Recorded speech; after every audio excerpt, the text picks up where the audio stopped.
All right, just a few minutes here to give you a brief intro, some background information for Euripides' ALCESTIS before you dive into the play. Um, there's now the play. It explains itself to some degree. Most Greek tragedies will kind of give you the information that you need. But having said that, it's also true that of course these plays were performed for an audience that would have known these stories backwards and forwards, and so if you don't have a little bit more of the background, it can be a bit difficult to grasp exactly what is going on. So I want to talk a little bit about kind of the background of the play. So the play begins with the god Apollo, who we've talked about, the god of rationality, music, poetry, sunlight, archery, and he's just finishing up a term of punishment. He had been sentenced by Zeus to spend a year as the servant of this mortal man Admetus, who you could arguably say is the main character in this play, despite what the title of the play is. Um, and he's just finishing up this year, and he's about ready to return to Olympus when this play begins. And so the question then is, well, why was he sentenced to be a servant of a mortal man? What had happened? And in my opinion, this background story I think is key to understanding the main themes of this play, and will help us better understand or better interpret the end of the play. So the story goes is that Apollo's son, Asclepius, who is the god of healing, the god of medicine, he's a rare deity who is destroyed, who is killed. And the reason that he's killed is because he uses his powers of healing to bring Hippolytus, who's got a whole other kind of narrative arc himself, back from the dead. And he brings Hippolytus back from the dead against kind of the balance of destiny. Hippolytus was dead and was by destiny, by fate, supposed to remain dead. No, Asclepius, through his healing powers, cheats fate, and Hippolytus comes back to life. So what happens is that Zeus says, well, kind of the ledgers, the scale of fate has to be balanced. So Zeus ends up killing Asclepius to kind of, again, to balance things out. If Hippolytus is alive, that demands that someone else must die.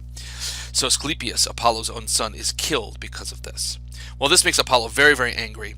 So Apollo wants to get back at Zeus, but of course he can't kill Zeus. So what he does is he kills the Cyclopes, the Cyclops that fashion Zeus's thunderbolts. These kind of servants of Zeus, and so he destroys them. And so Zeus then he says, "Okay, all right, Apollo, you've got to cool your heels for a bit," and he sends him down to be the servant of this mortal Admetus for a year. And so that has transpired, and that year has just finished up when the play begins.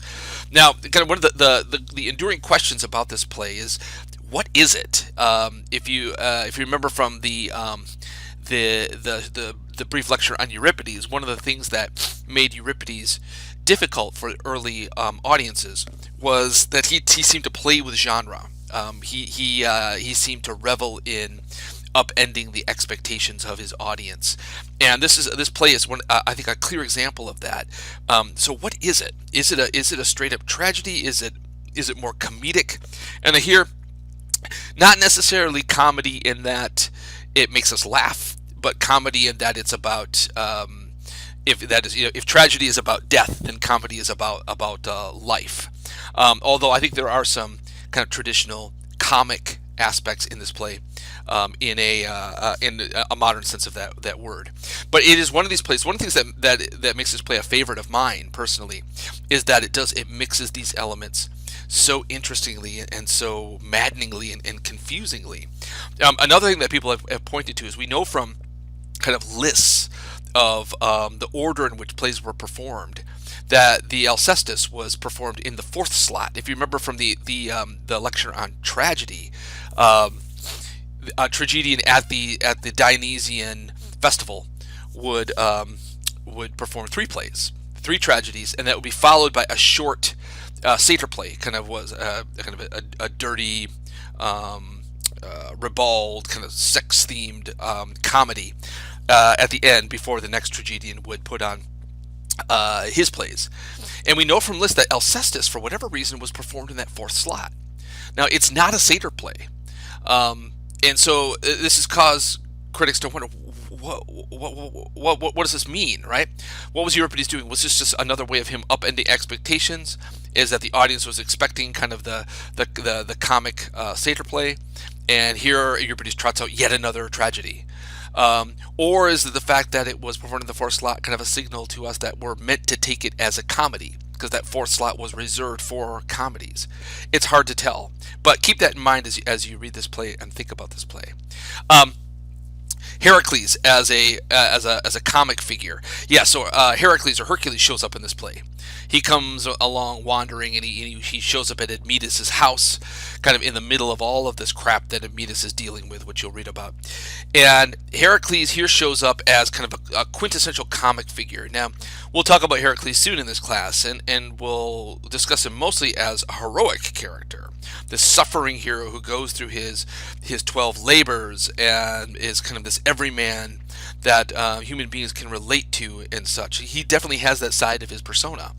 But he also was kind of famous as a comic figure. Heracles, one of the things he was famous for was his kind of his unending appetites for food, for wine, and for women, for sex. And the Greeks mined that for kind of easy slapstick comedy. And you'll see that that's really, in many ways, the Heracles that shows up in this play.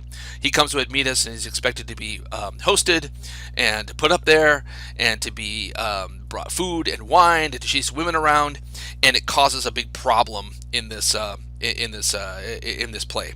So that too is just simply Heracles showing up could be kind of a signal that this is a comedy, but he shows up in a very strange kind of comedy, you might say.